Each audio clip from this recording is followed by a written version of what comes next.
പ്രിയപ്പെട്ട കർഷക സുഹൃത്തുക്കളെ, നമ്മുടെ ജൈവ കൃഷി രീതി അവലംബിക്കുന്ന കർഷകരെ സംബന്ധിച്ചിടത്തോളം ഏറ്റവും കൂടുതൽ പ്രയോജനപ്പെടുത്തുന്ന ഒരു കിടിലൻ സാധനമാണ് ഞാൻ ഇന്ന് പരിചയപ്പെടുന്നത്. കാർഷിക സർവകലാശാല വികസിപ്പിച്ചെടുത്ത് നമ്മുടെ പന്നിയൂർ കുരുമുളക് ഗവേഷണ കേന്ദ്രം ഇറക്കുന്നതും നമ്മുടെ എക്കോ ഷോപ്പിൽ വിൽപ്പന നടത്തുന്നതുമായ ഒരു സാധനം. ഇതിൻ്റെ പേരാണ് PGPR മിക്സ് 2. PGPR എന്ന് പറഞ്ഞാൽ പ്ലാന്റ് ഗ്രോത്ത് പ്രൊമോട്ടിംഗ് റൈസോബാക്ടീരിയ എന്നാണ്. അതായത് എല്ലാതരം വിളകളുടെയും രോഗനിയന്ത്രണത്തിനും അതുപോലെ തന്നെ അതേ സമയത്ത് തന്നെ വളർച്ച മെച്ചപ്പെടുത്തുന്നതിനും വേണ്ടി പ്രയോജനപ്പെടുത്താൻ സാധിക്കുന്ന ഒന്നാണിത്.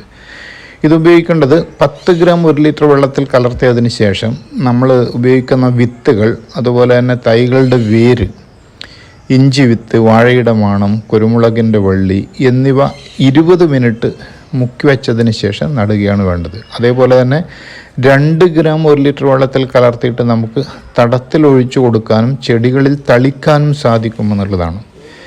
ഇത് ഉപയോഗിക്കുമ്പോൾ ശ്രദ്ധിക്കേണ്ടത് മണ്ണിൽ ഈർപ്പം ഉണ്ടായിരിക്കണം, അതുപോലെ തന്നെ ജൈവവളവും മണ്ണിൽ ഉണ്ടായിരിക്കണം. രാസവളം, രാസകീടനാശിനി, ചാരം എന്നിവ ചേർന്ന് ഒരിക്കലും ഇത് ഉപയോഗിക്കാൻ പാടില്ല. അതുപോലെ തന്നെ ഇത് സൂക്ഷിക്കേണ്ടത് തണുപ്പുള്ള സ്ഥലങ്ങളിലായിരിക്കണം. ഈർപ്പമില്ലാത്തതും സൂര്യപ്രകാശം നേരിട്ട് പ്രവേശിക്കാത്തതുമായ സ്ഥലമാണ് നമ്മൾ ഇത് സൂക്ഷിക്കാൻ തിരഞ്ഞെടുക്കേണ്ടത്.